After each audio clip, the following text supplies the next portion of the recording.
Welcome, everybody. Here with Colleen. Hello. And actually, no guest today. It's just the two of us. And the Just rare occasion that we get a chance to sit down and actually talk on a episode with just the two of us.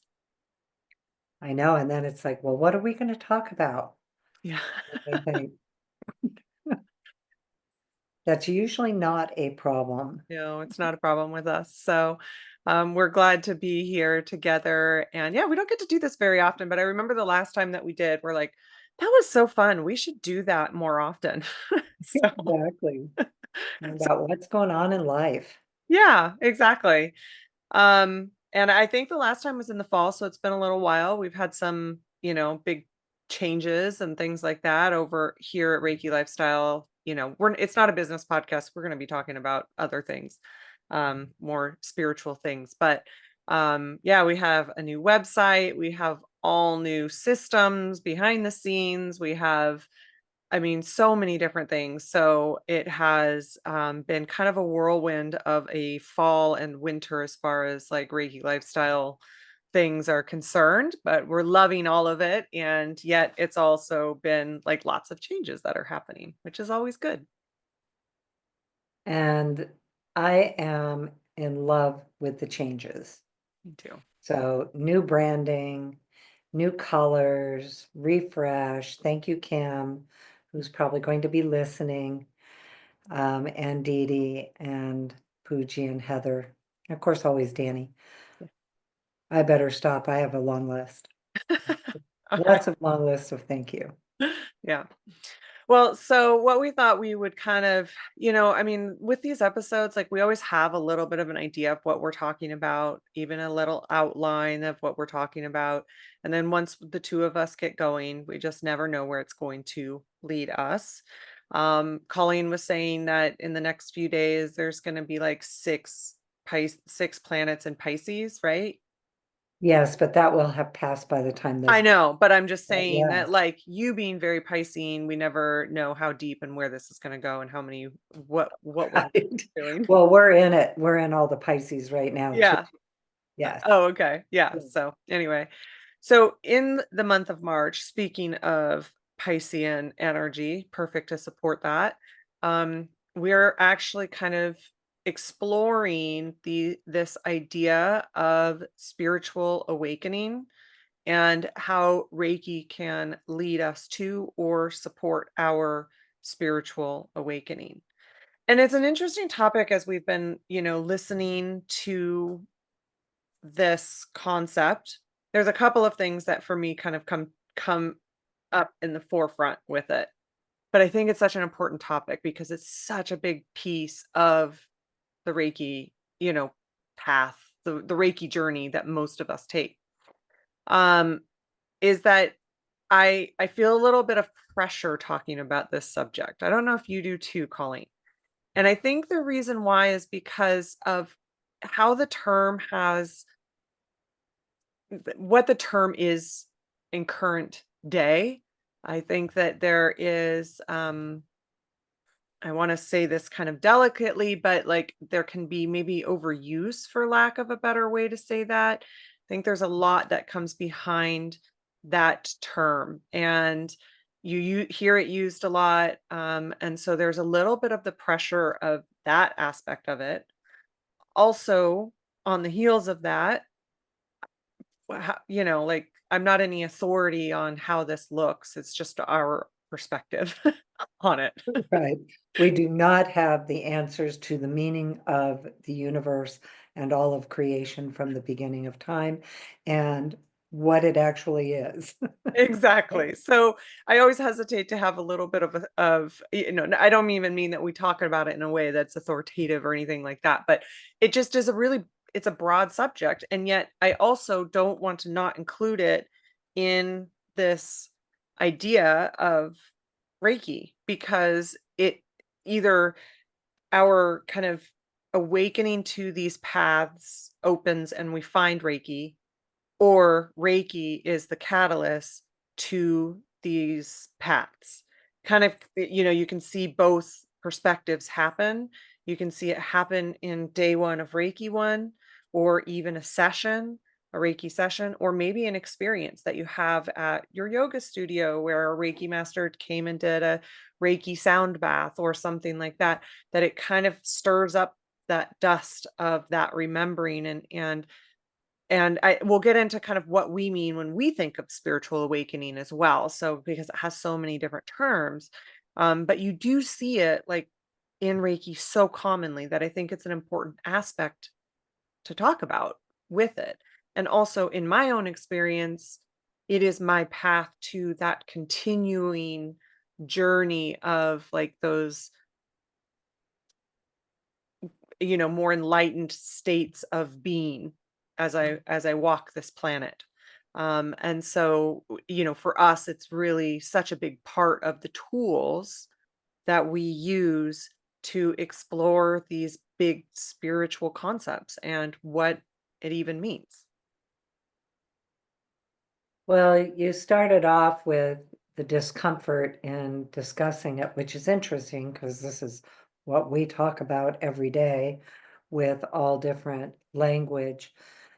I think for me, because when you were talking about, your a little bit of your discomfort, my immediate reaction was actually resistance to the expectations of what spiritual awakening means.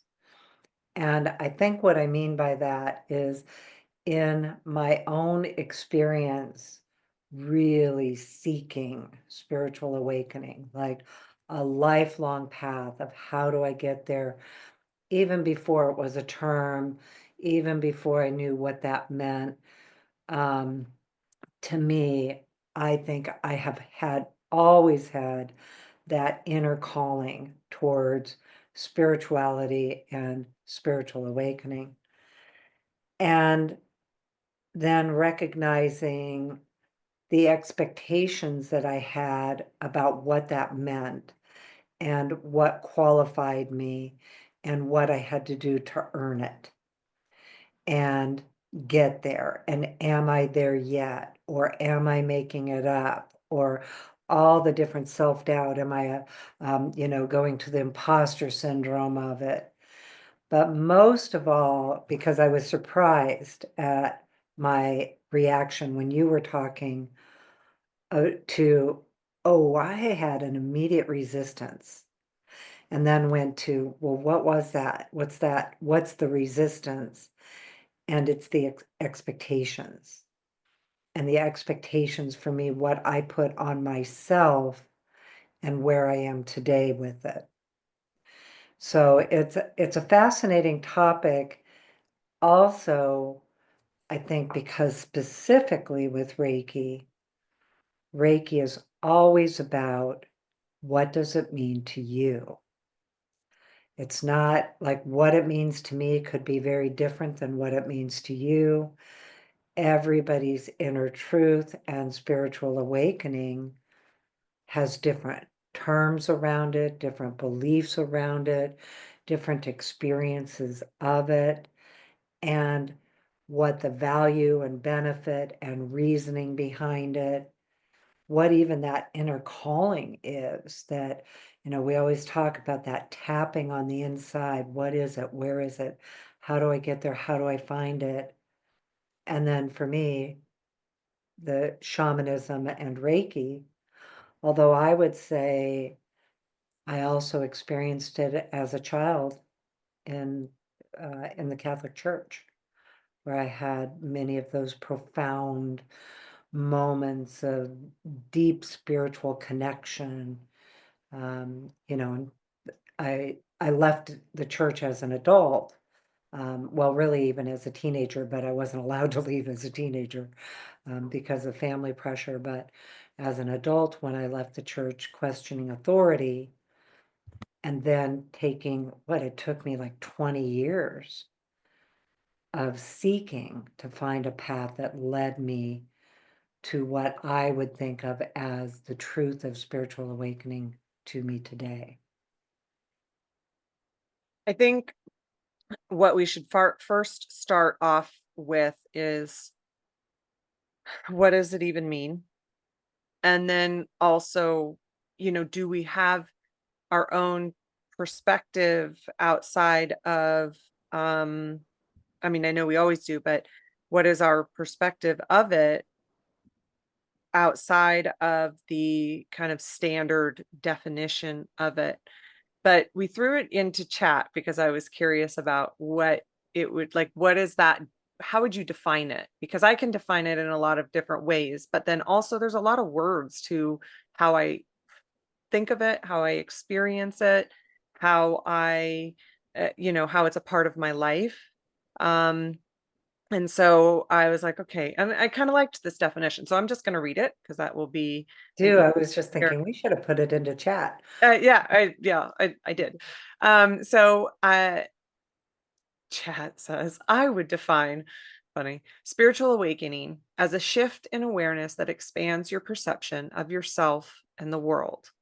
It's a process of deepening consciousness where you begin to question conditioned beliefs, recognize interconnectedness, and become more attuned to your inner wisdom.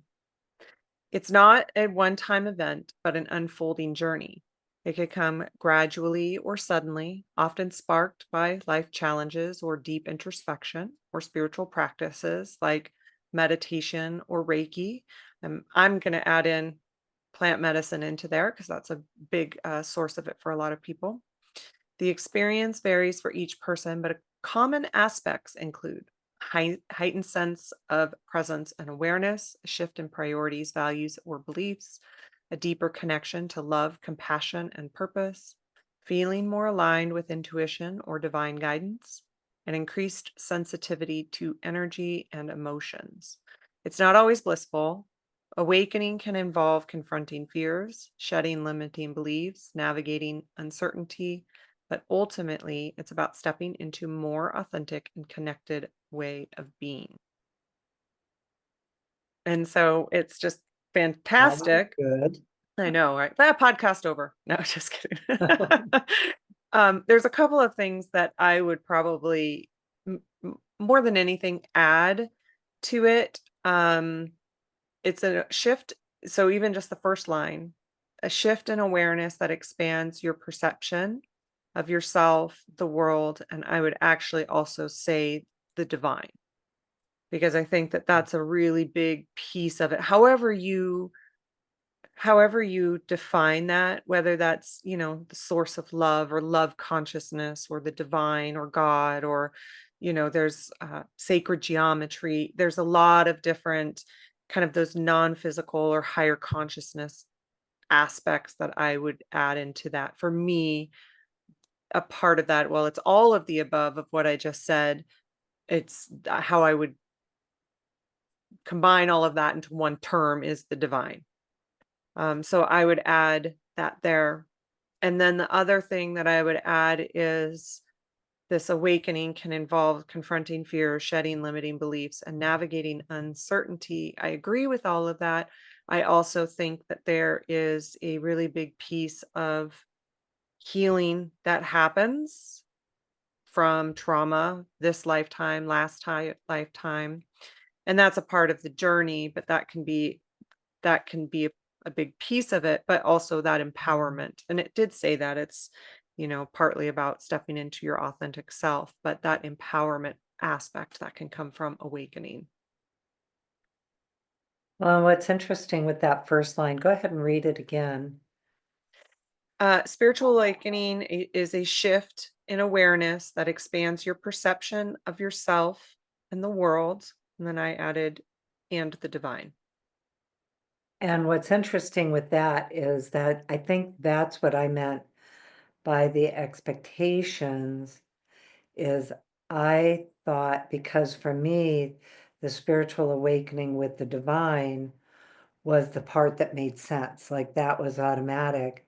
The part that I felt like was not always included in spiritual awakening was the heightened perception of self and the world around you. And what I mean by that is I think for me, I had to work through my human shaming and self-criticism to get to where I could, and when I say that, I mean that in a really broad term, and I talk about that term a lot. So if you haven't heard me say it, I don't mean like I sit around and human shame, but people I think mostly know what I mean by that. I had to work through that to realize that for me, part of my spiritual awakening was in my love of my human beingness, the honoring of it, that the divine part of it was easy for me to connect with, to be aware of, to believe in. The human part of it was the hard part. And that's where that, I thought the expectation would be that when I was spiritually awake, and I'm saying quotation marks if you're not watching me, spiritually awake would be that I was now suddenly going to be divine, enlightened, Zen, nothing would ever bother me, always and only in that kind of, spiritually awake place. And then it's like, man, I'm still human, So now what I feel is it's that love of my humanity and the awareness, the expanded awareness of my divinity, that it's not separate, and that I get to be human and I get to have human consciousness, and it's okay if I'm not 100% perfect all the time and have my thoughts all perfect all the time, and that I'm not always Zen. So um, that for me that's what I mean by the expectations. I thought it looked different. And even then, here's a funny one popping up is like, ooh, do I get to say that? Like, well, now that I'm spiritually awake, I know that being human and divine together. So then it's a little bit like, well, that's another issue, right? To believe in it's a limiting belief for me to limit myself. Like, oh, I don't know if I can say that out loud, that now that I'm spiritually awake. I But also wonder a little bit if the term has gotten a bit co-opted by um media, and what is presented as a part of how people use the term versus how people actually use the term, like when you're in an authentic circle of people, like what that how people are actually, you know, um speaking of it. But I do love what you just said. It's so true because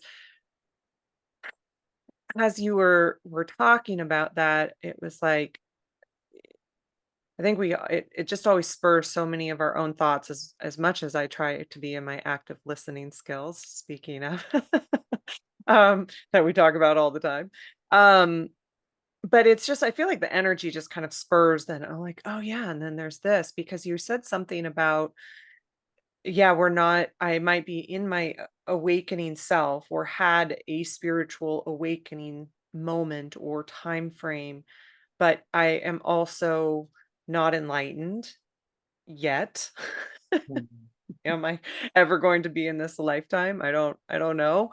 It's not happened yet for sure. And there is a difference between that because I would say that the process of spiritual awakening is more about that journey than it is like a destination where enlightenment is probably the same if you reach it. It's a journey and not a destination, but it feels more to me like a destination in this moment. And so there is a difference between the kind of the two terms. But you were saying that, like, yeah, there's that embodiment aspect that I think all of these terms to me, it's like something like you'll hear it or you hear somebody talk about it and you're like, and maybe there's certain ones that you have resistance to at first.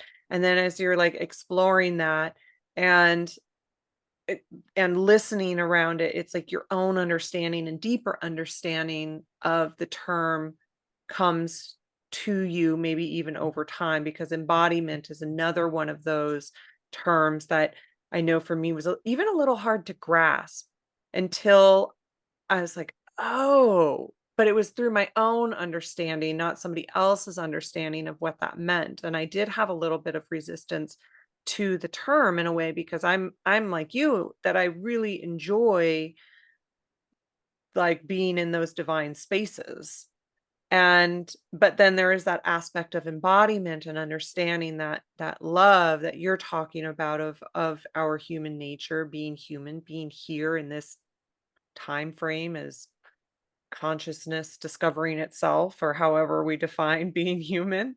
Um, and and so that's another piece of it is that I think that it's so much for each of us to really kind of come into our own understanding. But as you were talking about like not being enlightened and loving those human aspects of yourself, it's like, but at the same time, this process has helped heal a lot. It also has helped empower, a lot of different gifts and talents. And I do find myself more loving, less judgmental, um, kinder. I do find myself more patient. I find myself, all of those things that happier, you know. In general and fulfilled. So I do find myself in all of those things that this process has helped me. I wouldn't say that though like to your point though, it's like, yeah, I don't find I'm less judgmental. The same time, sometimes I find myself in judgment and maybe even gossip. And then I notice myself, I'm like, you just gossiped. Like, you know, stop that. And I very rarely do that because I really don't like gossip, but, it's we're still human. We have those things, and I can to me, that's judgment, right?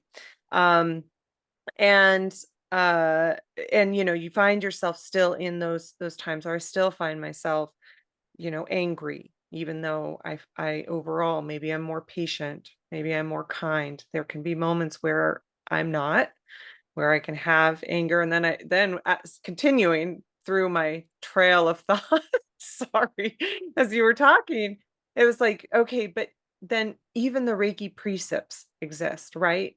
And the Reiki precepts exist to help us. So if those exist, the opposite must be true, right? That these are things to help us when we feel angry. These are the things to help us when we feel worried. Maybe we don't feel a lot of gratitude that day, because there is the element, like I always think of, like Usui Sensei in that state of an enlightenment. But did he have those moments where he was human with that, where he did need to have these precepts to help him manage that human part, these tools, these Reiki tools to help him manage if there was anger that came through or worry that came through or, all of those kinds of things too. Well, for sure, he talked about his own, like, that there was more to go. Like he Yeah. had reached a certain level, and then there's always more to go. And, I mean, I think for me, there's just so much curiosity about what is this place anyway, and it's interesting that I have a really open mind to what those answers could be. And I can see why for many people it's science and mathematics and sacred geometry, and other people it's universal, and other people it's spiritual, and all the different belief systems around spirituality. And I think I remember even as young as a child, thinking all the truths are true, and they're just what it is for each person.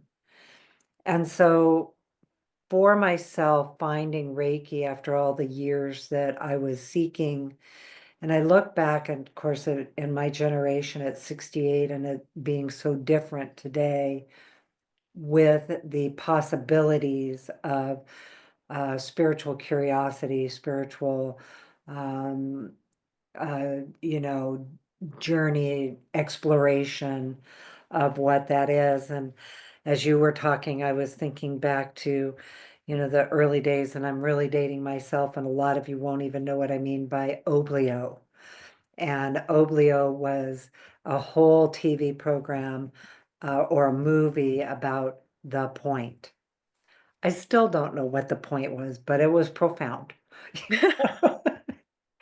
And then things like Jonathan Livingston Seagull came out, and then, the idea of 2001 Space Odyssey and all of the different things that started to open the door, and all of that spiritual seeking that started showing up in the 90s and becoming more possible to explore. Um, and then today, where it is possible to explore, and also how much more comfortable it is because we have larger communities of people, that we have the freedom to have these kinds of conversations and say the things we say. And I think for me, that is one of the really big gifts of, you know, being in this process of discovery, because I think it's an unending process of discovery for each person at this time in history. And of course, from all the astrologers that we work with, Taylor and Martha and Molly, and hearing Allie and hearing all the different perspectives of, we are moving into a new age of possibility for consciousness. The telepathy tapes that we just talked about, and that has opened a whole other awareness, and that is spreading around the world with that conversation, and how to which, by the way, is Telepathy Tapes podcast, about children, nonverbal children with autism, being 100% telepathic with some of their people.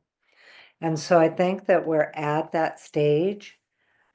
And then what's still funny is, I'm still very aware of how some of the things that we talk about are perceived by the outside world.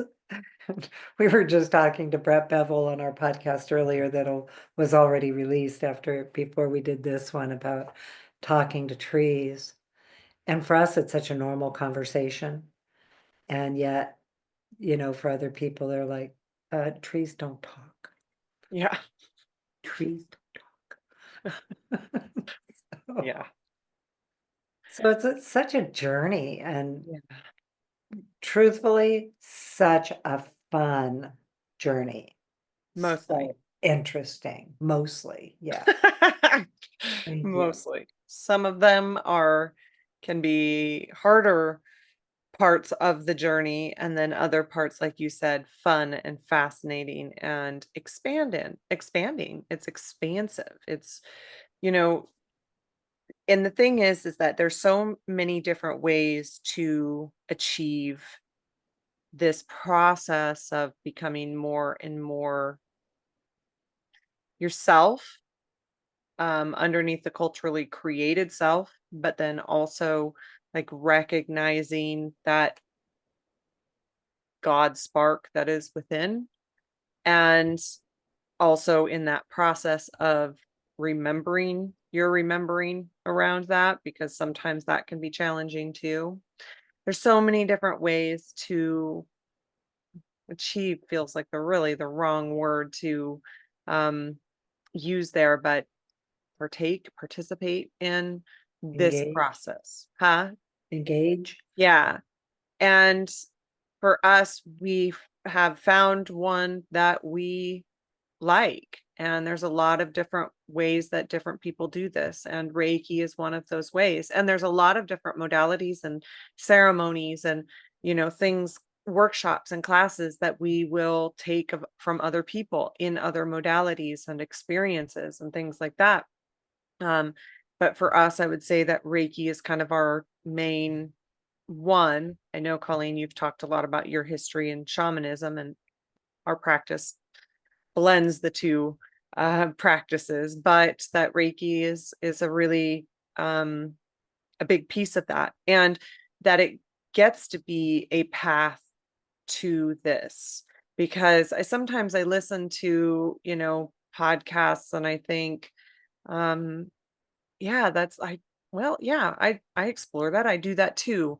And, all of the explanations for all of the different information, which I love that, because really it's just all what, like you were saying earlier, what speaks to each of us, what gets us to that place, which is that inner authority, which is that kind of out, like, breaking those barriers of those things outside of ourselves that have affected us, that have, you know, hid ourselves or created, as I said earlier, those limiting beliefs or those fears, and helped us to um, step more and more into our power.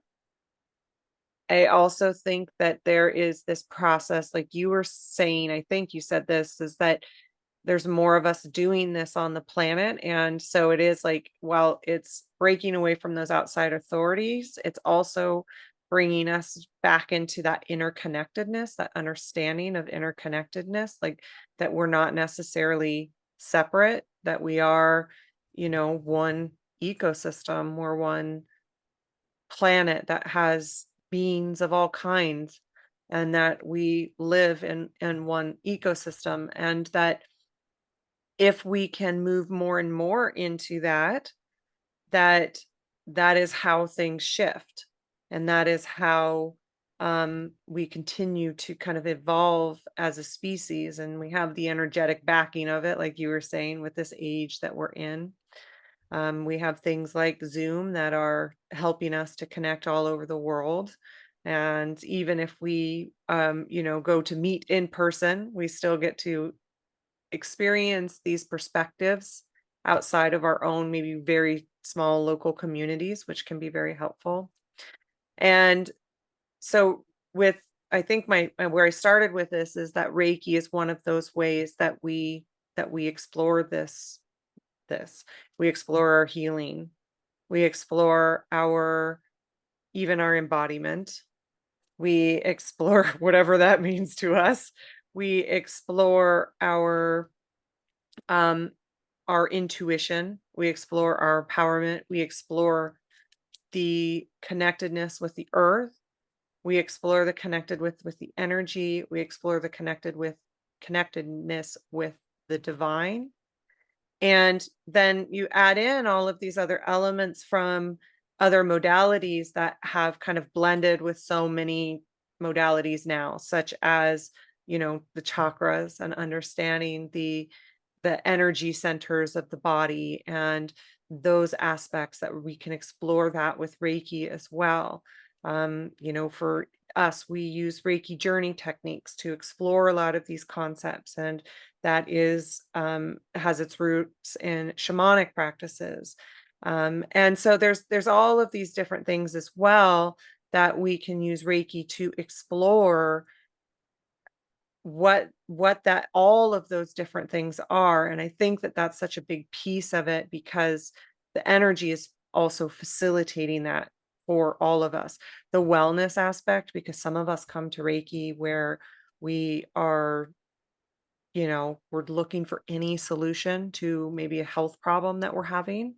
That's another place that people find Reiki, and then the wellness, expands out from there, and however that means. And there's an awakening process within that as well, for each of us. So, anyway, yeah, I think that that's the big thing, is that because it's can be so adaptable, and it's an enlightened energy, a technology. I don't know how we would say that, but it's an energy that we can use to explore all of those different facets of this path. Well, and as you were talking, I was thinking about that same thing, that a lot of times people find spiritual awakening through some pretty serious challenge, either trauma, but illness is one. And so I was wondering for you, because you were raised with so much of it already, and you always were a naturally spiritual child, but not overtly. So would you say your near-death experience was like a pivotal spiritual awakening, or would you say it was before that, or was that like a moment of, or longer than a moment? Yeah. When I say moment, the recovery of that was, a long time too, but Yeah. Yes. There was, yeah, yes, long story short, yes, is kind of the short answer to it. I had, growing up in this, like you said, I had a lot of experiences as a teenager. Um, when we would be in the different practices, with with you guys, and taking journey classes really early, being attuned to Reiki, um, pretty early. I think, maybe I was 15 or 16, somewhere around there. Um, and journeying and soul retrieval earlier than that. So I had those experiences, but what did end up happening is I had a pretty big culturally created self to break down. There was a lot of, I think I'm a millennial. I think there was a lot in the culture of the time around like who you should be, um, as far as, you know, growing up in the 80s and 90s, and who you should be, and so there was a big piece of my culturally created self that needed to be worked through, needed to be lived, and then needed to be worked through after I realized that wasn't actually who I am. And it was in my Saturn return, actually, that it started to shift. So there was some decisions made when I was living in San Diego and working in corporate, and some decisions made. And you can always look back and look at the trail and like, this is where it started. So I could go on for that forever, right? We all could. Um, this is where it started. So there was decisions made that put me on that path. And then when we moved back here to Oregon, there was some pretty big life pattern or life things that happened that really changed my life kind of forever. And shifting out of like that kind of corporate viewpoint of myself. And one of those experiences was, I was actually deciding on whether I should quit my job. I don't know if I've told this story a lot. I know I've told it, but I don't know if I've told this story a lot. I was actually deciding if I should quit my job, and I was talking to you on it on the phone, when we were going through the conversation. And I was sitting in my backyard at the time, and there was a pair of hawks. I had a pretty big field behind my house, behind my yard. And there were a pair of hawks that lived there, and I had a relationship with them. And there, as I was sitting there on my patio, one of the hawks came and it hovered. I'm not good with spatial distance, but 25, 30 feet right in front of me. And I'm looking up at it as I'm literally having this conversation with you. And I'm like, there is a hawk. And it's literally, I mean, hawks do this sometimes where they'll hover over fields, but it's literally hovering in place. It's not circling, it's hovering in place, probably 30 feet above the ground, if that. And so I'm looking at this hawk and I'm like, you'll never believe what this hawk is doing right now. And as they're having, and like, and you say, well, there's your answer. And so it was like the next day that I quit my job, essentially. And that in turn spiraled a bunch of things towards this path. But which to me, that's a pretty big spiritual experience. And I know that it was. Um, and I know that, that was such a big part of how my path unfolded from there. But then getting to your question about my near death experience, that was obviously there was a level of spiritual awakening within it, but I also didn't understand it as much at the time as I do now. Um, but I know now that what I felt in that time frame was what was putting in place all of these other things. And what happened during that time is that was what brought me back to Reiki in a more full capacity. So I'd kind of gotten away from the spiritual aspects of things until that happened. Even, took a trip into uh like agnostic belief systems, atheism, not quite, but that level. Um and took a detour into there. But then what it did is it brought me back into that's when I said yes to becoming to work with you full time. Well, yeah, eventually full time.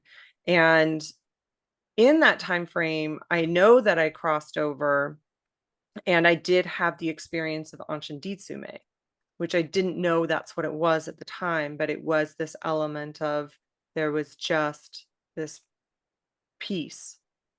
And it was really, I mean, that feeling, I've been able to touch it a few other times. Um, but that's what I experienced. I didn't have the tunnel that many people experience. And there's a lot of different kinds of NDEs, but I didn't I what I felt was just the state of perfect, like, nothingness is the only word that I can use, but it's also everythingness. And that is that perfect peace that's in that. And so I know that that feeling, which I held on to for probably a good month afterwards, and I know I have that resonance within my body. So I know when I touch it again, there's been a few ceremonies and experiences that I've had where I can touch it again. I know at some point I'll be able to hold it again to a greater length, just depending on, the work that I'm doing in that time frame. And so, but I know that feeling and that time within that experience, I had so much healing to do, but I also know that that was what that almost that search for that feeling, almost the answers to that feeling was what I was looking for. And then with Reiki, I said yes, and I actually wasn't really sure why I was saying yes, but I just said I'm just going to say yes. And then now knowing that it was this energy talking to me because you can experience that through this energy, as I know that you've talked about with experiencing the energy of Anshin Ditsume as well. Um, and I don't want to say that like I in that moment, like I wasn't in an enlightened state that, I could function for other people in an enlightened state. It was actually pretty non-functional for the time period after that. Um, but I did carry that resonance and that frequency for quite a little bit. And so it's not indirect, it's completely direct, but I didn't like intellectually fully connect the two things until later. Well, and I remember at the time because, of course, you had the recovery from the event to go through and the healing from the actual event that you had to go through and um, pursuing so many different paths to healing. Yeah. So between Western medicine, neurology and all of those pathways a little bit. That's different than what I when I was experiencing those. I actually didn't get a lot of support. I only was really in some of the more holistic at that Yeah, time. I was gonna But say that just because so you didn't everybody find it at knows, all there. just so everybody I can say, because everybody's always like, well, what was it? I don't have an issue talking about that, but I want to say, is that I actually, now what we know now, at the time we didn't know, is that I had a near fatal seizure. And I've had seizures since, but I had a near fatal seizure that, you know, was what caused the near death experience. And then she was misdiagnosed Yeah. as a drug overdose. Yeah. I was so mad, and the doctor kept saying, "Well, the parents never know." I was like, Speaking of "Oh, medical right. gaslighting, oh my God, that Oh, was, yeah, we just talked about yeah, that." we just did talk about that. And Yeah. so, yeah, that will always be one of my biggest memories of medical gaslighting, Yeah. and so frustrated, like, when you get the blood test back, you will see this is not a drug overdose. No drugs in my system. Yeah, we just couldn't get through it, and then she just couldn't that followed her through it. So, what I was really talking about, because at the time also, you had, really good practitioners to turn to, Yeah. holistic and, these complementary therapies and these kinds of things that I remember at the time that was part of the awareness of, like, sometimes this is what happens that brings about that spiritual awakening. And so I just wanted to mention it too, because I think that anyone that is in that position right now, and maybe you're not feeling it, you might be like, I'm not feeling spiritually awoke. I am really struggling and this is hard. I would say that that was a process for you, but in retrospect, of course, now you can look back and know what a turning point it was, because it also brought you to the experience of the healing that occurred through some of these methods and modalities that were not available to you otherwise.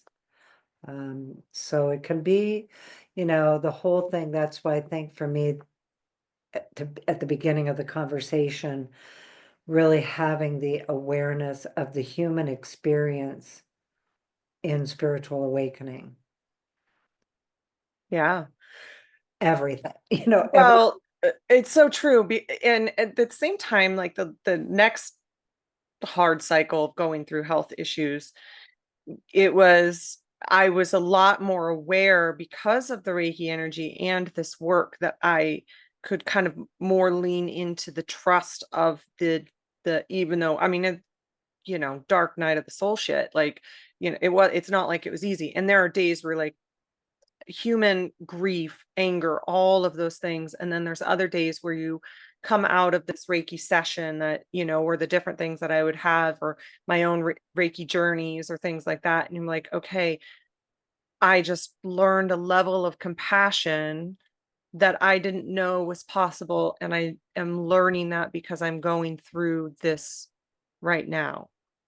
And so there also can end up being somewhat of a level of trust that when you are going through those cycles, that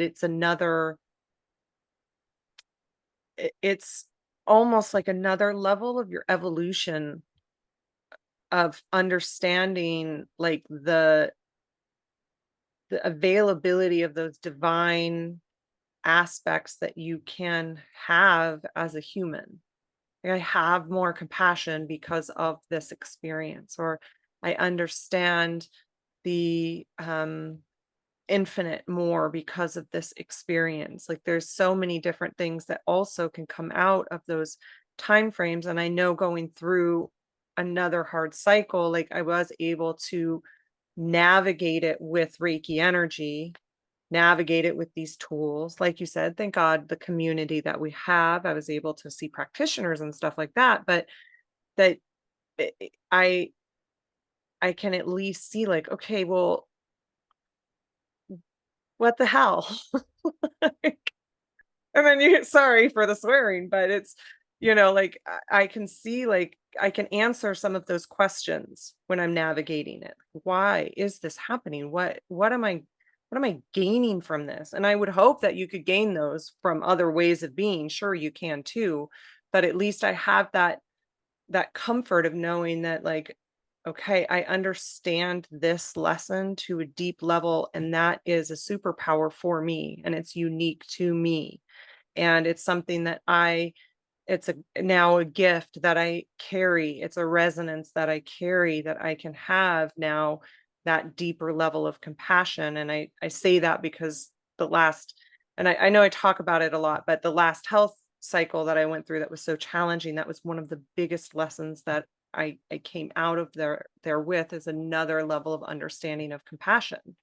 And that was all through this exploration of, why are these hard times happening? Like, how can I explore this? How can I heal? How can I receive all of those different things that are a part of that process? Yeah, I'm thinking of during that time, and I know you had some pretty big Pluto transits too, Yeah. which thank you, Pluto, for the spiritual awakening today. Yeah. It is. And then, now we have Neptune moving into Aries after what I can't remember exactly how many years it's been in Pisces. So some pretty big changes probably the um, in the level of consciousness, because Neptune rules Pisces, so it's a natural fit. And now Neptune moving into Aries, the new beginnings, it's like going to be a really interesting aspect.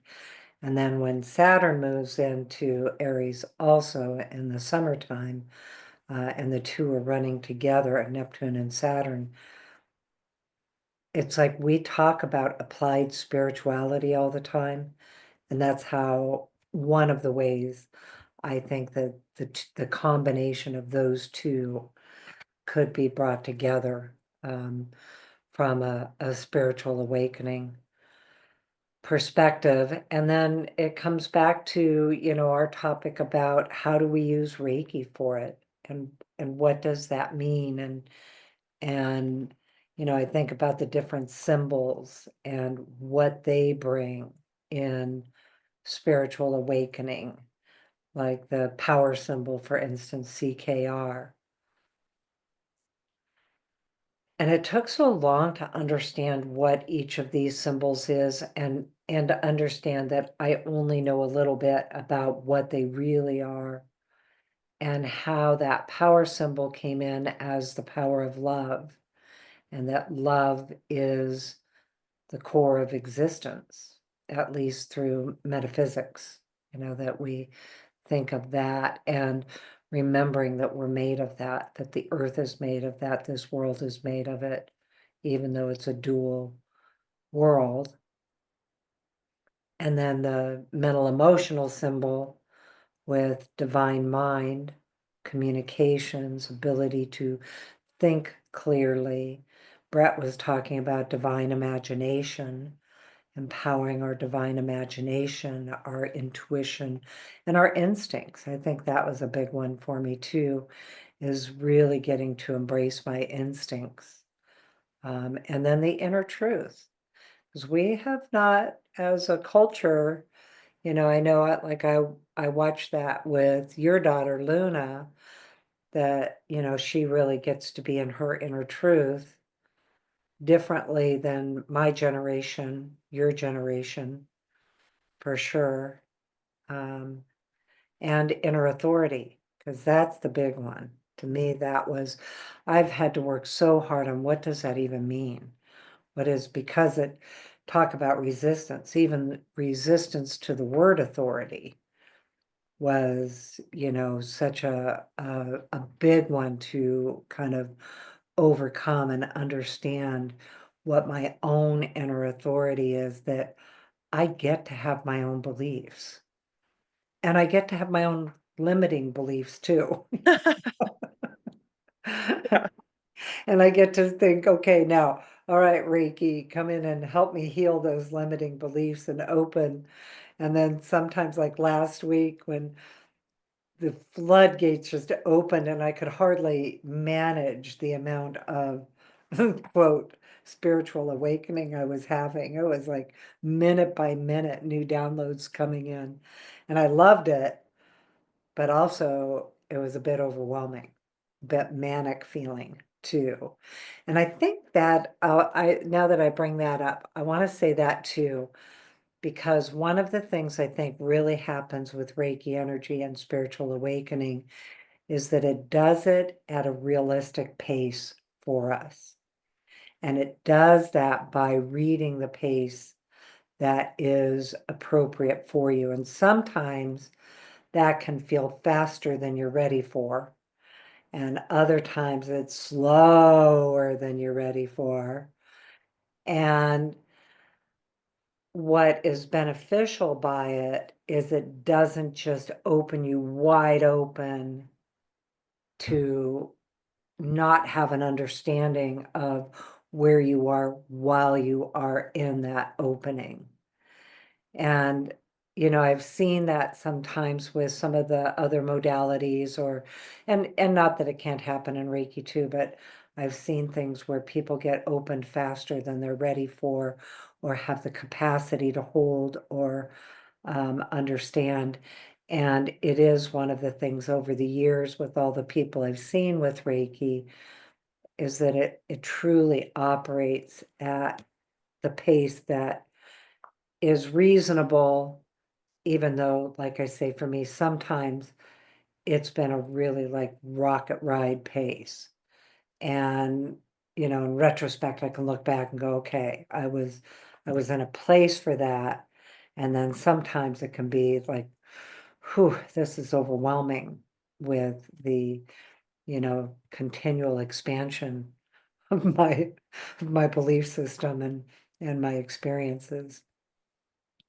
I like how you explained that because at first when you said it's like um what what you're ready for, and I'm like, "Ooh," sometimes it's like you said, a rocket ship, but I like that contrast that you made, that sometimes you kind of can in other modalities you can kind of get blown open is a term that we use to say that. And although sometimes in Reiki, it does feel like, whoa, like that, like you have one experience and it's just like, but then in retrospect, it isn't the same level. Like you are ready for that in the moment, even if it feels a little turbulent. And then on the opposite end of that, sometimes it's like, can this, can you go faster? I just want to know it. Can I just Always. know it already? Like, how do I get there? I want to get there. Do I get to know? Like Yeah. when I want when I leave this plane, I just want to do get I, to know it. And like it can feel so slow. yeah. And that's true too, that is really, even though it feels different than what the probably the truth in that moment actually is, that you are, you know, ready for the pace that you're currently on, as much as sometimes that can be frustrating. Well, I will say I remember when I was first teaching Reiki um and I love men, but men would always come in and I would say, I would invite the attunement to be gentle. Inevitably, they'd say, "No, I don't want it to be gentle. Bring it on." And one of your relatives, one of our relatives, was one of the young men. He's like, I'm serious. Bring it on.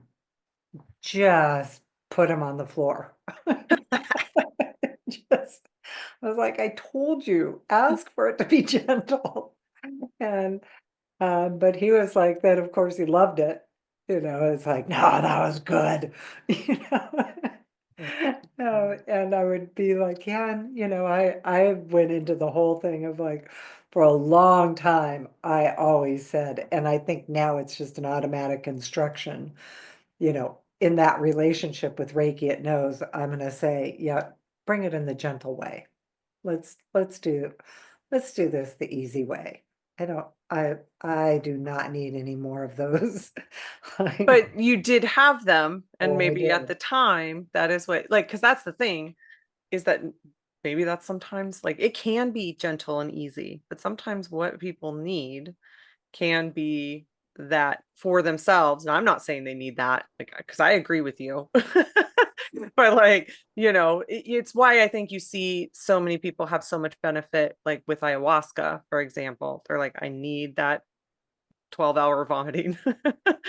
And you see the results and the benefits from it. And I know not everybody has that experience. I'm just saying, it's a common, thing that people talk about as far as the experience is concerned.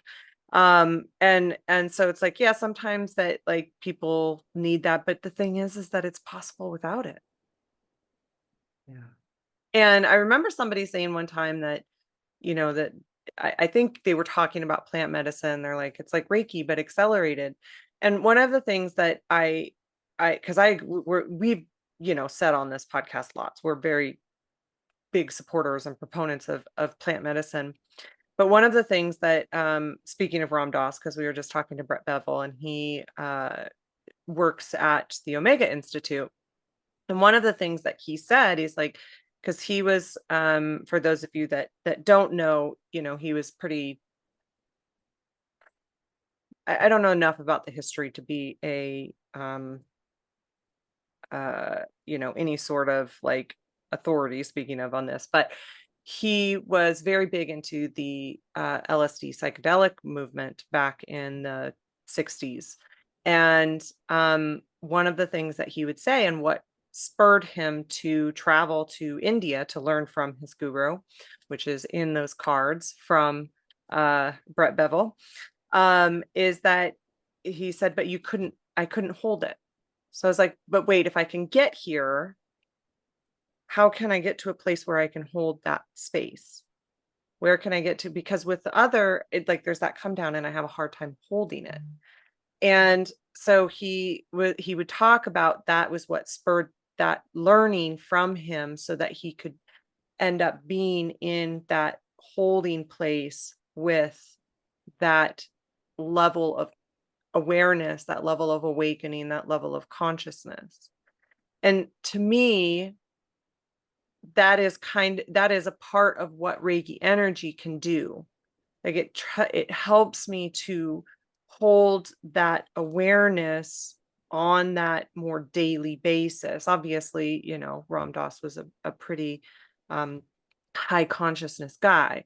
But so I'm obviously not to that level. I don't mean it that way, but I just mean that, like, it is a sustainable way to explore this awakening that can be a really big tool for it. And some of us, like, use it afterwards, or some of us might um, integrate it with other things.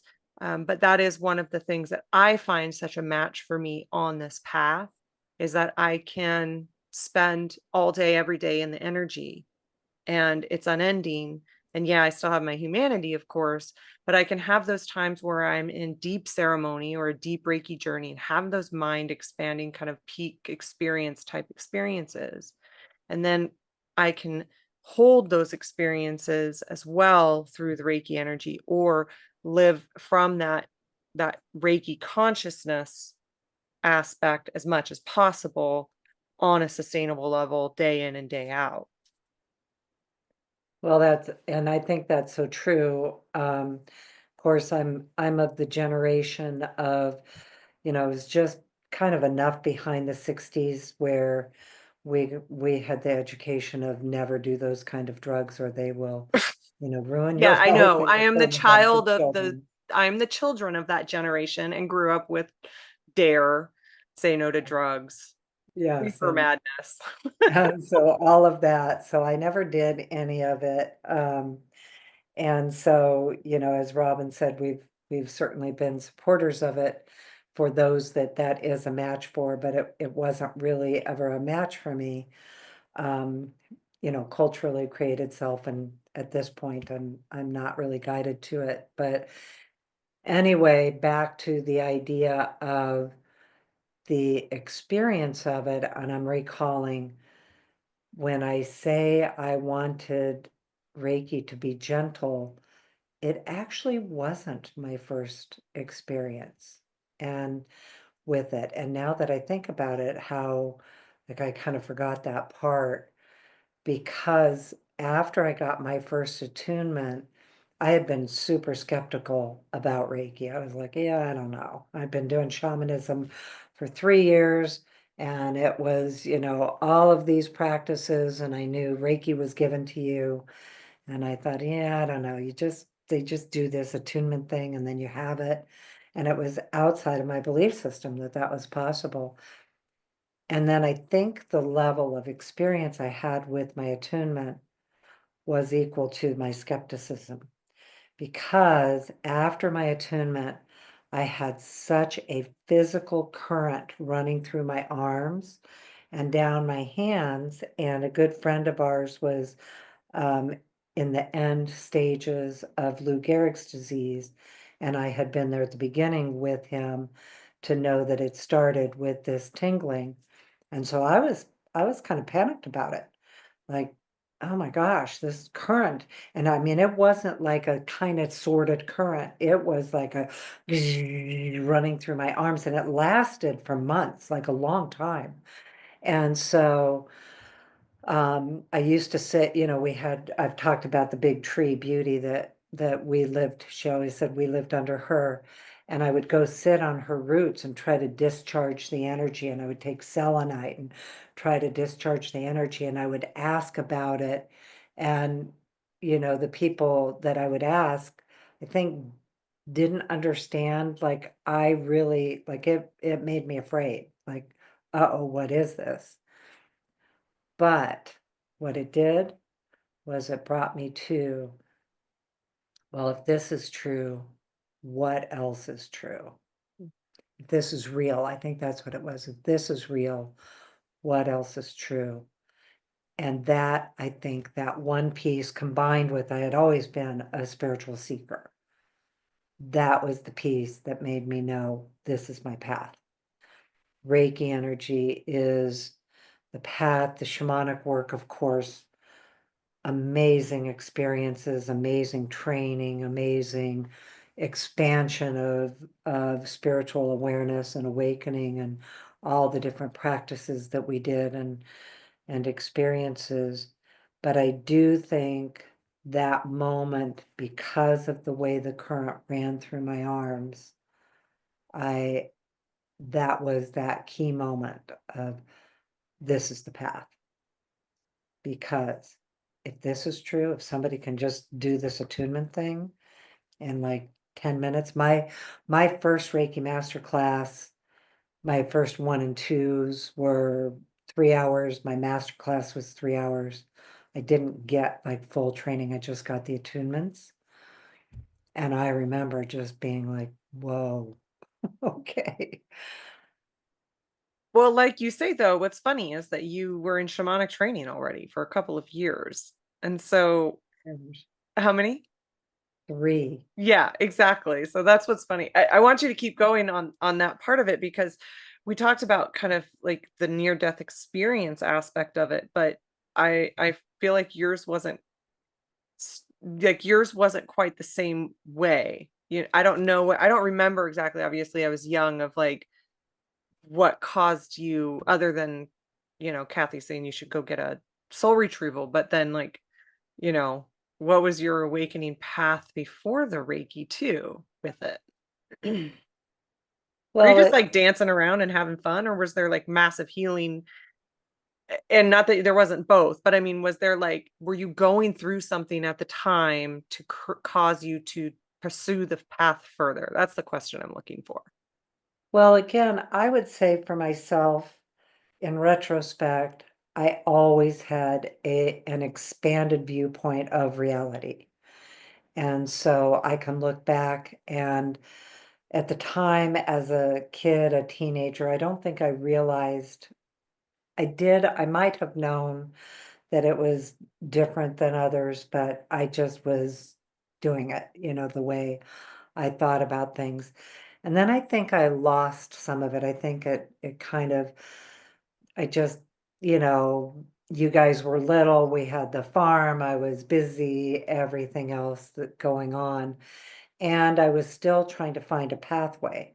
And at the time, it was so difficult to find a path. And at the time you guys were kids, I think you were too, the last time I went to mass. And it wasn't even like I had a break with the church. It was more just I was like I remember getting you guys dressed on a Sunday morning and going to church, and the priest uh spoke pretty much Latin, and um it was such a heavy accent I couldn't understand anything. And so I remember thinking I would rather spend time with you in nature or as family as our spiritual time. So that would have been when I moved into that. But again, so many of these practices, even though they did exist, they were not that easy to come across, even, earlier before that, living in San Diego on the beach in Encinitas, where the Self Realization Fellowship Yogananda Center was. Even then, it wasn't really like that doable to find a different path.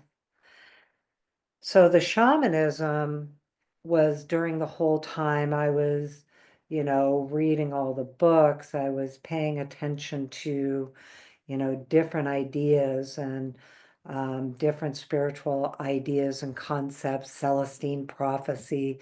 So many people will remember some of these conversations with God. There were so many books at the time, and I was really trying to study it. So the shamanism brought me into it, and I always loved the practices more than anything. That I didn't know, but was kind of a frustrating part of it was it was Jan would always say, journey on it. There was never the outside authority telling me what to believe. So anytime I would go into a in-depth question about what was that, and the answer was always journey on it. The other answer was never is nothing happening. So I say that for all of you who think you're in the journey, nothing's happening. And Jan would say, never is nothing happening. And of course, we did so many amazing spiritual practices, and I was so blessed to be able to go into a lot of the Lakota ceremonies and have those experiences. I think the Reiki energy, again, I truly can look back and I know my belief system, and I had to earn it, deserve it, work for it, and it had to be hard work, was such an entrenched belief system that the idea that Reiki could be passed on and given to me was just past what I could comprehend. So that's why for me that was such a big awakening moment, and not knowing at the time that it was because I had that limiting belief. Also because, as I've said many times, I was really terrible at receiving, and you receive Reiki. It's given to you. And it was just past what I could comprehend as real. This was 2000, so much of this was really new. And so I did my very first ceremony um, for the millennium. So, and Y2K was the big thing.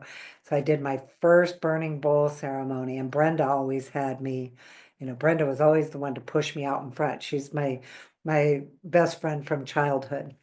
And she would always push me, go do it, go do it, go do it. And so she had me do the ceremonies. And so it all started from there. And then, of course, having the experience with my horse, is the one who said, I went lame to deliver you to your power to heal. I can look back at that whole time. And I remember Brenda's husband, Jim, I've talked about him a lot, but at the time, I remember Brenda telling me that Jim told her he was so happy for me to have finally found what I was seeking. And for him, it was notable that I was that much of a different person because I had found what I had been seeking. I found my path. Yeah. And it was true. And it was. 25 years later, man, I am still absolutely compelled every day. And, through all the different hardships we've been through all the challenges, but also through all the creativity, the innovation, the inspiration, and the ability to kind of navigate this world as a human being. Yeah. Yeah. I isn't that the truth? Navigating this world as a human being. I That mean, could be a quote. yeah, That should be a right. bumper sticker. I'm Bumper just sticker. navigating this world as a human being, okay? All the star seeds are listening, like, yeah, it's easier for some than others. Well, and there was another, speaking of spiritual awakening, with some of my very first experiences with, now a lot of them we call star seeds, but also early on where I had incarnate angels that would come in as clients. They didn't know they were angels. I didn't know they were angels. And then getting in there and the Reiki showing me who they truly were. And I will tell you what, over the years, with the people who are incarnate from, maybe the higher realms of councils, star seeds, angels, I've even had incarnate fairies, incarnate galactic beings as part of the practices.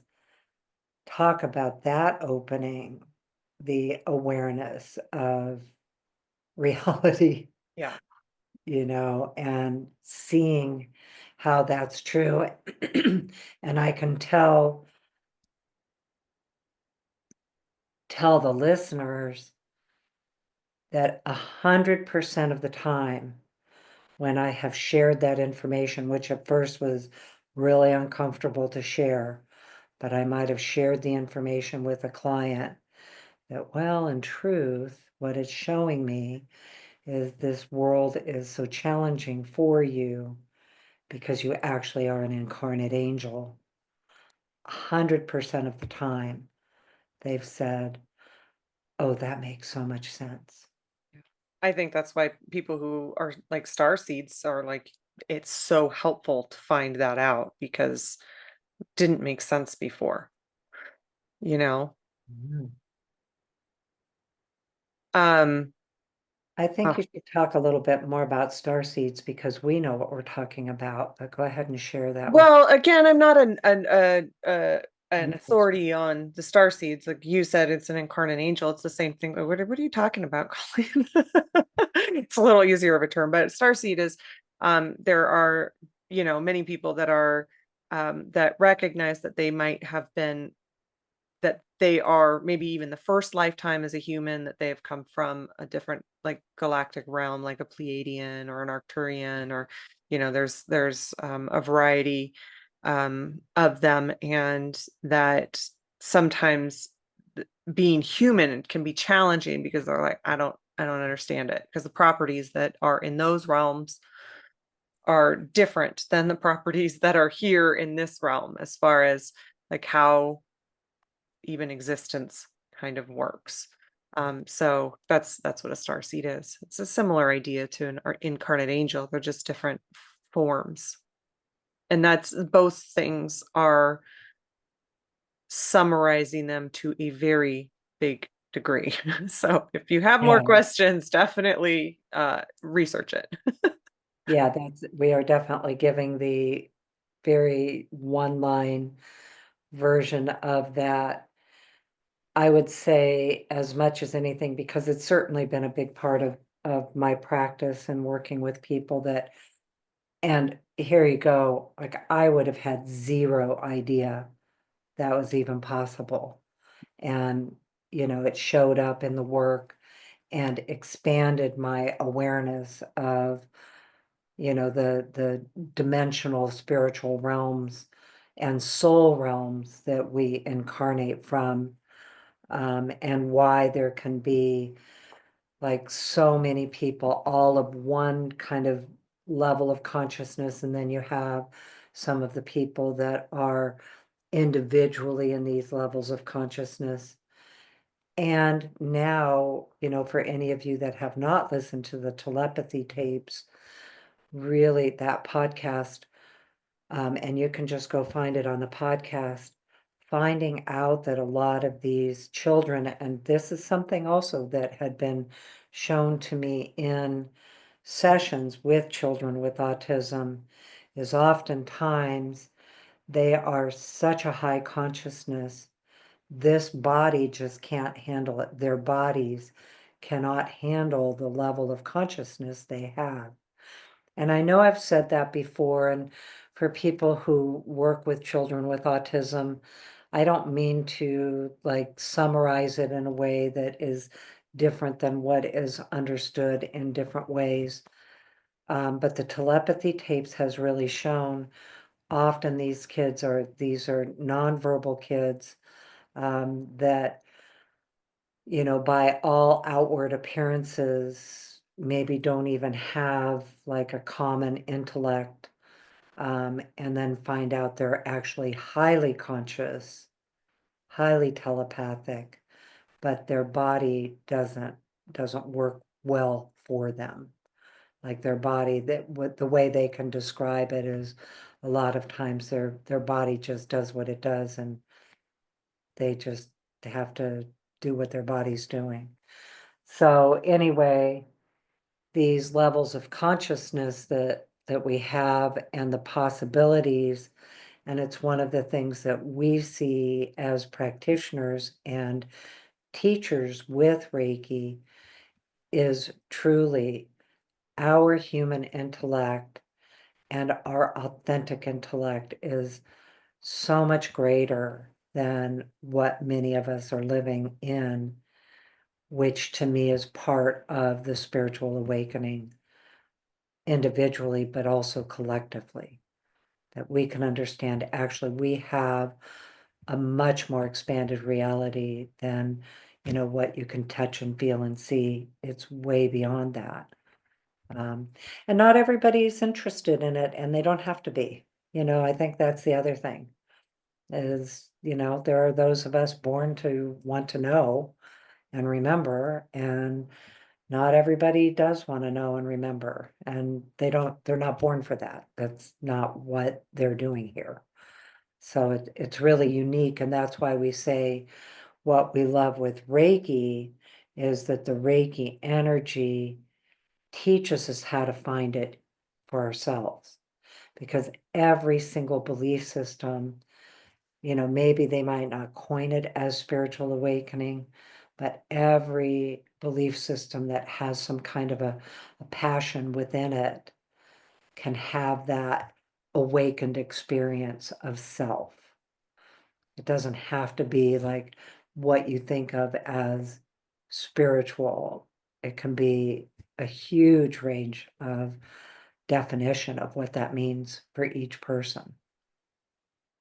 And I think that that's kind of like the full circle moment with it, that it is really what it means to you and how you are able to receive it or experience it, because it's really such a silly metaphor that I received in a journey one time, and um it was showing that actually, like, the awakening aspect of it is let me rephrase this. So that there's a lot of different ways to be fed food, right? And that we all have different preferences on how we're fed. And so it was showing in there, it's like some people like spicy food, other people do not. There's all of these different kinds of world cuisines that exist. There's all of these different aspects of nuances within each of those cuisines. And yet the end result is, how do you prefer to be fed? And so it's like you can kind of see it in the same way. It's like, okay, well, the end result is like, how do we get there? Whatever there means to you, but how do we get there? And there's just so many different ways, and it's not necessarily like a right or a wrong. It is just each of our preferences that we like to be able to get us there. And it was showing too at the same time. Was funny is because we were, in our classes and in our journeys and meditations now too, but we really talk about automatic writing and teach automatic writing. And some people like it and some people don't. And totally understand, and that's fine. It's each our own preferences. Like, I used to do a lot of automatic writing. I don't do quite as much as I used to now. But it's such a good precursor to channeling that it is a super helpful skill as a skill builder for that. And and so when it kind of gave me this analogy, it was like a separate it was kind of like another level to it. It was like, well, and in that case, it's like, okay, we have all of these different tools that we can use. So sometimes it's good to just try it. And if you don't like it, then you don't have to do it. And it was like showing that that's the same thing with the analogy of food, right? It's like, well, you have all of these availability, this, you know, multitude of options that you can choose from. And it's helpful sometimes to just to try something once. And maybe it'll get you there. Maybe you'll love it and you'll get fed faster. Maybe you won't like it and you won't try that again next time. And so it was funny because it was like that was what it was showing of like, well, yeah, but it doesn't mean that you can't try something. And I apply that to myself when it comes to like other modalities. And it's like, well, it doesn't have to be the end all be all. Why don't you just go try something and see if you like it? Or a practice or a workshop, or all of these things that we can do, and maybe it will, otherwise maybe it'll be life changing. Maybe you didn't know that you loved sushi. It's like I said, it's such a stupid analogy, but it's so like it was such a perfect metaphor for it. I think it's a great analogy. And immediately I think I don't like spicy food. Yeah, well, I used that one. So there it Yeah, is. and then some other people are like, well, you're crazy for not liking spicy food. And I'm like, I'm not even trying it again. You tell me it's hot. I'm I'm I'm not out. trying I'm out. it. So There you go. Because the spicy, when you get the spicy, it's hard. I that's right. don't need that. I want the gentle, the Give me the mild mashed calm potatoes. potatoes. How does our conversation so many times come back around to potatoes? They do. It's like, you can't take the Irish out of the Irish, Yeah. That's so true. out of those potatoes. I know, I love it. Well, I think too, really what it comes down to is you said this when you were talking about, how Jim had noticed how much it changed you. And I think that that's maybe even, I don't know if it's a better word, but am I spiritually changed? Am I a changed person because of this path? And that to me, I would say yes. And awakening, yeah, there's a process of that, but I was like, oh yeah, to me, it's like that is maybe a resonance for me of like either way, it changes you. Well, and I would think for me that change was authenticity, Mm, because when the path is a match, it's about like feeling settled and authentic and like, okay, I'm in the right place. And that can be so different for everybody. And of course, I continued in all my shamanic work as well, and that's equally my path. But the Reiki ended up really being the energy itself. Like I like the way the energy itself works. And I was thinking, well, I talked about the power symbol and the mental emotional symbol. Also, the distance symbol to me is one of the most powerful for spiritual awakening. That it takes me deep into my own heart and deep into my ability to listen. And one of the things we say all the time, in fact, it's in one of our slides for the Next Step classes, is I always thought I was looking for God, and it turned out I was looking for me. I was also looking for God too, but that was the piece I didn't know that was like so compelling to try to find a way that I could discover me from my own inner truth. And that's what I meant by when I was working with Jan initially, and she would say journey on it. It was the very first time that I had been in any kind of a teaching that taught me how to find my own answers, find my own truth. What is real for me other than my 1/10th grade teacher, Vernon Houghton. Be the change you want to see in the world.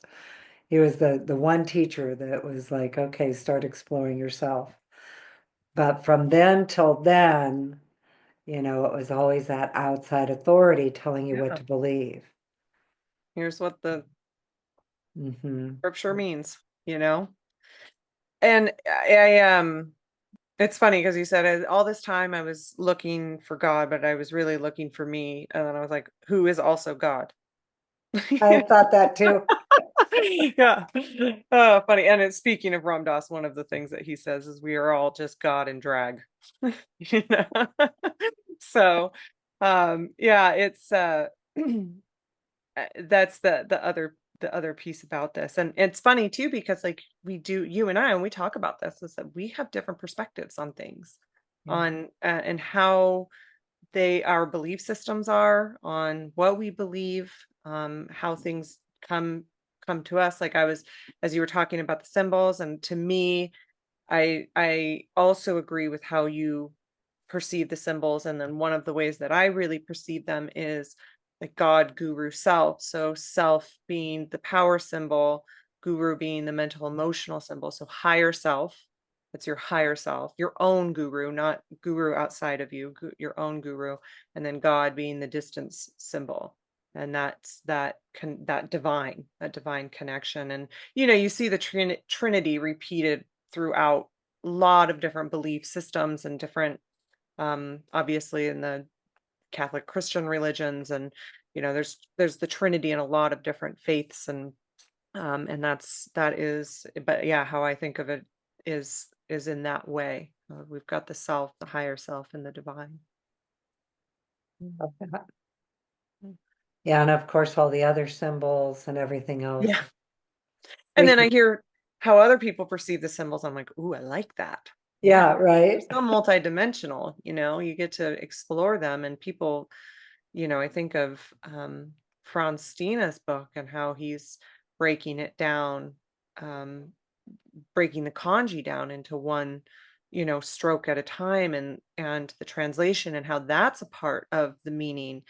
And what a beautiful practice that is, because there's like the spiritual element of that practice too. And so that's another, it's just multidimensional. And I think I'm like, oh yeah, I like that. I like that viewpoint.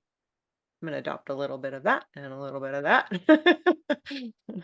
Well, and that's what I like about Reiki is we can. Yeah.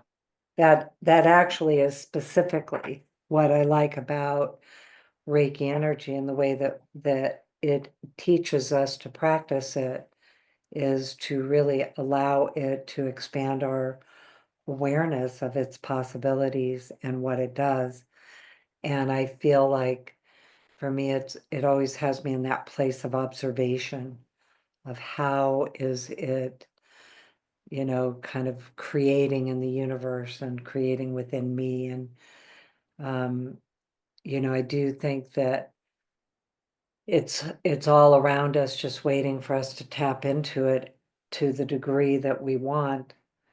We've seen that with our work with the 12 Heavens class that we've been doing now, for 4 years, and watching the expansion of that awakening and understanding. Cow. And I think the big piece for that with me is really lately, really how aware I have become that by our exploration into these spiritual realms, with the freedom to explore and the freedom to ask our questions that are unique for each person, that we are actually communicating into these higher realms, the levels of our spiritual awakening, so they can respond by providing greater levels of it for us to be able to reach and experience. That it's like we're actually setting intentions, but we're actually communicating in our readiness, individually, and then many of us collectively too. Yeah. Yeah, that's so true. I want to know more. Always. And yeah, that's the other thing that we say commonly is that, in the beginning, it can feel so frustrating that like I just want to know it all and get there. And then when you are down the road further, like, oh, I don't know it all. I'm going to still get to learn more forever. And Mhm. that is the exciting part. At first, it's frustrating, and then it's exciting. And that's another piece of that because it really is the journey. It's not the destination. It's this process of this continual path. And, we've talked about the hard times, and I know we're getting ready to wrap up, but also the times where things are joyful and exuberant and bountiful and plentiful and fun and still expansive, all of those ways as well. Like there are those cycles also, and that it supports us during those cycles and that it allows us to dive deeper into them. And you like it almost be in that presence of those cycles might be a good way to say that. Like you're mindful that you're in it in this moment. Yes, to get to recognize it, acknowledge it, and experience it through the actual acknowledgement of it. Like in the moment. And William, we were talking the other day, William Rand, and he was talking about happy coincidences and how many happy coincidences are happening in his life right now. And I love that term because it can really be as simple as the parking spot. It can be the true confessions, finding the right pair of jeans. That is a true confession, sure, but a very true one. Well, seriously, because I have Yes. gotten to where I can literally, like, kind of go deep within. I know this sounds, well, no, we can't hit the weirdometer in this group, Yeah. but I have really gotten to where I can now, I kind of go within and listen, where am I going to find, where are the resources? Where am I going to find what I want? And that can truly be in what I'm what I need to shop for, the right pair of jeans. Jeans? Like, this never occurred to me. So Holy for all of cow. you out there, Everybody's like, "What?" the distance symbol, like, okay, show me where I'm going. And when I get there, parking spots. This is what I want and what I need, and I need these jeans, and I don't wanna feel frustrated about trying on the jeans. Well, the very first time that I realized that that could work, I was actually officiating a wedding and I needed the right outfit. And it was years ago. And so I was really new and I was so nervous about it. And I was like, where do I find what I need because it was a specific, to match both being an officiant and also the energy. I think it was Joe and Tara, and it was a very formal wedding. And so I needed the right outfit. And I remember like really just listening and scanning and using Reiki. Where is it? Where is it? And I literally found it. And so I've used it for that. Yeah.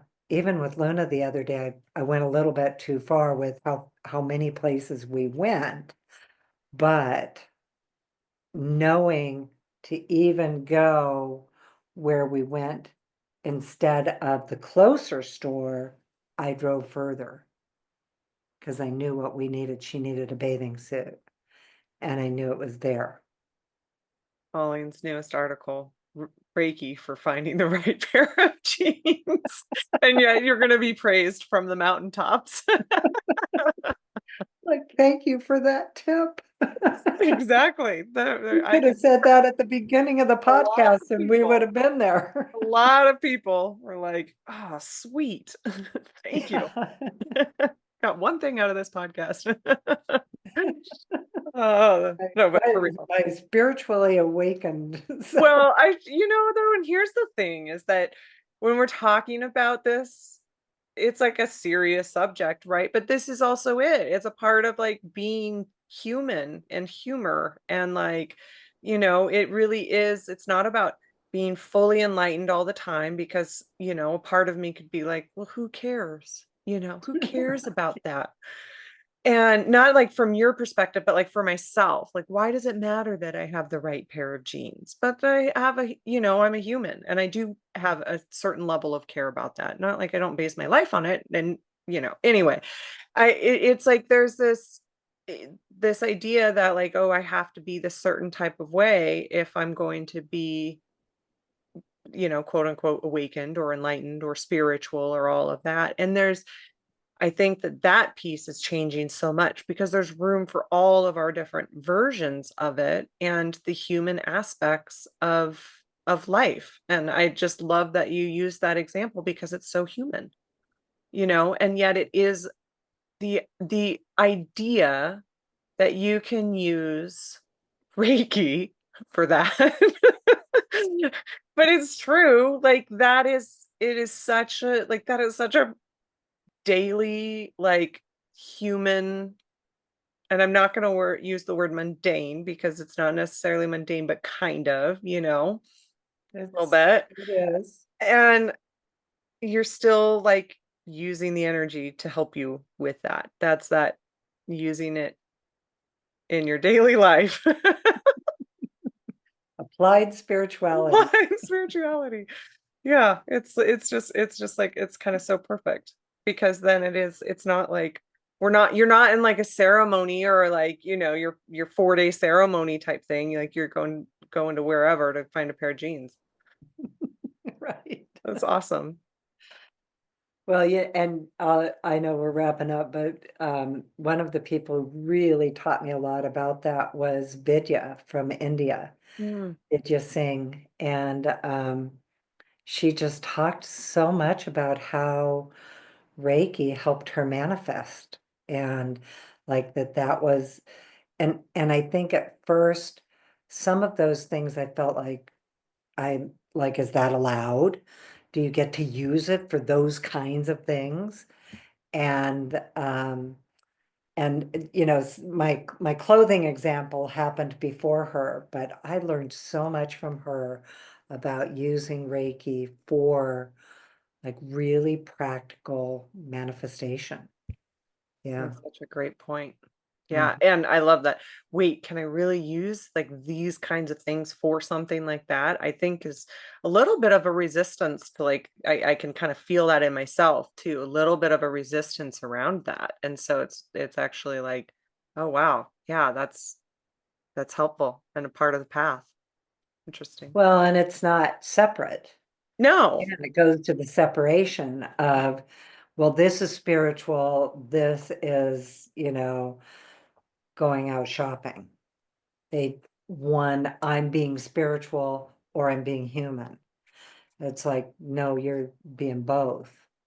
And I did have to work through some of that from her perspectives of some of the things that she was just very matter of fact, like some of her clients helping them, find the car they needed or, just to give some examples of, getting the job they wanted or the finances in order, things like that, that she was just very matter of fact about. And I had to work through some of my permissions around that, like early limitations and training that, oh, yeah, because for her, it was a blended, like, it didn't even occur to her to question it. Yeah. So I got to really learn a lot about that, spirituality isn't always about, being in that perfect again. Going back to the very beginning of the conversation, that was the biggest thing I had to overcome was that belief system that being spiritually awakened did not necessarily apply to my daily life and the practicalities of my daily life. Like they were two different things. My spiritual practices were different than what I was doing that day. Did my practices, then I did my day. And now it's like it's all blended. Yeah. Well, and that too, you don't necessarily have to feel spiritual in doing those things, Yeah. but to not discount that you're, that embodiment aspect of that unification consciousness. Like I'm not always feeling spiritual watching, a stupid Netflix show or something like that, Right. but that they don't have to be mutually exclusive. Exactly. They're just being human. Yeah, Some of the TV that I watch, I'm like, I can't believe it that I actually, like watching this. I would agree with you. What With about you? me. A lot of people can identify with that, and I can't. Funny. Yeah. More sensitive of like a person in general, or maybe, you're more Piscean, and then yet I can't like watch, you know, anything that's a little too graphic or anything like that because I'm too sensitive and it just really affects me. So it's funny that we have like the opposite Yeah. personalities with that. Yeah. It is. And I find it fascinating for me, Yeah. like what People is wouldn't that? expect that with you. Yeah, that Yeah. I can watch pretty graphic things. Yeah. It's so funny. Yeah. Yeah. And me, I watch a lot of kids movies, but not just because of my daughter. I actually make her watch the kids movies with me.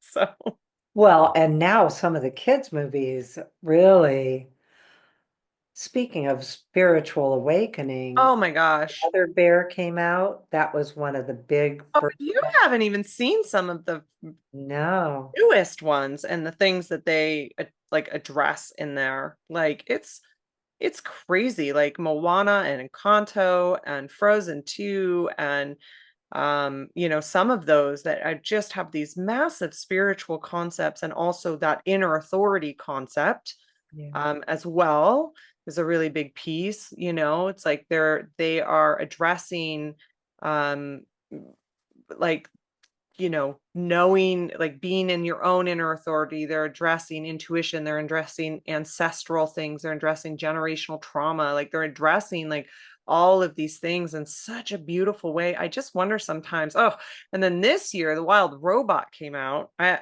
you haven't seen that one, that's Which one? Wild Robot. It's phenomenal.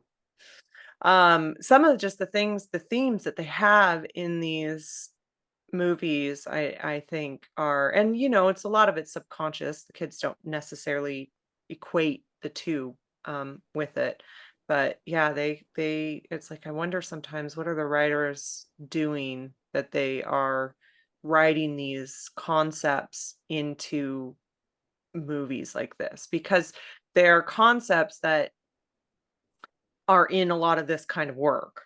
yeah. There's a lot of healing and even a lot of shamanic ideas, and so there's a lot of that in these kinds of things. And so I always wonder, like, I wonder Wonder how they have this knowledge, what ceremonies or practices or, you know, different things that they might be doing that they're able to put this into kind of like such a bigger concept into a very almost simplified way of expressing it.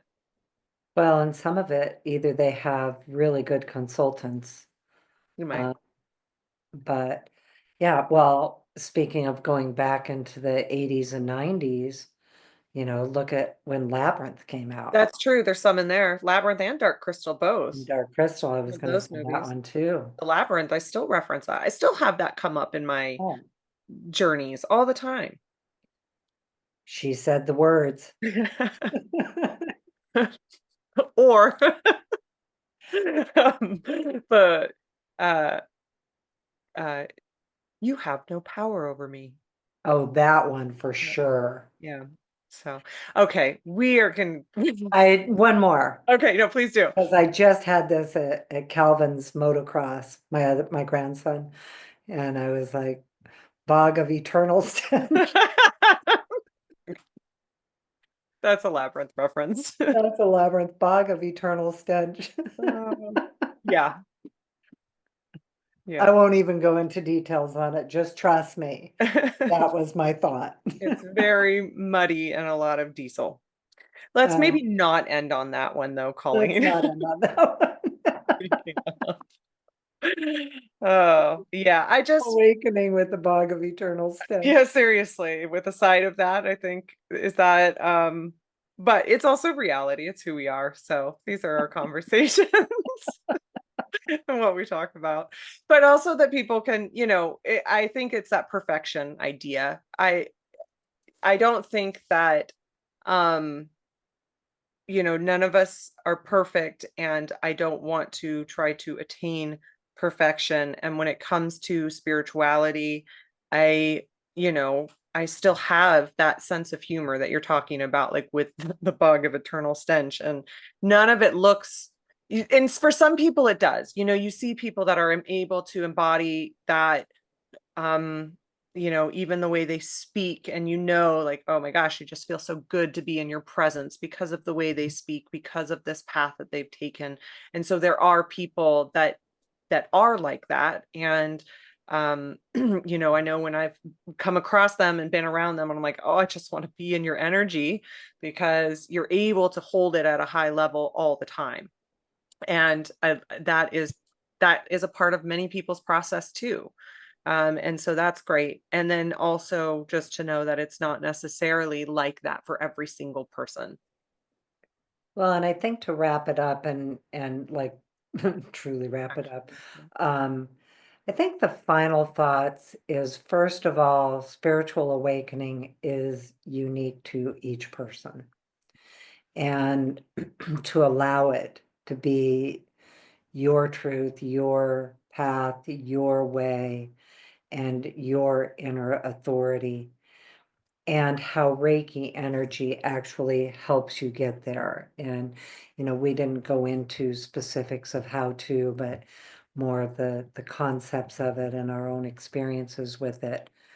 But the Reiki energy can take you on your path the way that is meaningful to you, the pace that you are in the moment, and how it applies to your daily life. I do think it's naturally applied spirituality, applied spiritual awakening. And so you can find your own way, the Reiki path with it, your way, and how that works for you with your own belief system. Um, and so, you can do that. Also, how Reiki, not only how Reiki works for you, but your interest in Reiki training. You might take a Reiki 1 class and feel complete. You may want to go on further and know more and expand further with a Reiki 2 class or a Reiki master class. I know for myself, I had no idea that I would be compelled to teach. Robyn, for sure, you didn't know, neither of us knew that, it's like, I think also sometimes Reiki finds you. Um, and then, you know, there's also further studies you can do. Like we have our advanced classes with Next Step Reiki and the 12 Heavens explorations and Animal Reiki. And so there's lots to explore, and also know that you get to do that the way that you're guided and feels right for you. Like that you can listen inside, feel that inner tapping to what you are personally called to. So it's very unique and individual and very human. I think that's as much it's that unified consciousness of divine and human. And that was the piece for me, that getting to be human was when it finally felt like, okay, now I get to think about this for the pair of jeans I want. I can use this for my expanded reality, healing, wholeness, creativity, innovation, joy, all of the different things. Yeah. Yeah, because I can also explore the meaning of the universe. And that Yes. is a really huge piece because that is something that we do is explore the And meaning of. something I love every day. Yes, exactly. So, all right. Well, we better wrap it up. We'll keep talking. Oh, yeah, we So can. Yeah. yeah, just thank you so much, everybody, for listening. And of course, if you wonder what everybody else thinks too. So definitely feel free to comment or like or subscribe our podcast. Also, if you ever feel compelled to leave us a review, we would love that. And we always have classes, so check out Reiki Lifestyle and our classes tab for that, because we teach all levels of Reiki, Usui Holy Fire, Karuna Reiki, and ICRT Animal Reiki. I think that is it for now. I think that's it. And yes, we do love engagement in our YouTube channel too. So if you want to leave any comments or anything, we love to read them and comment back and reply. So, All right, everybody. right. Thank you. Thank you, everyone. Bye. Bye.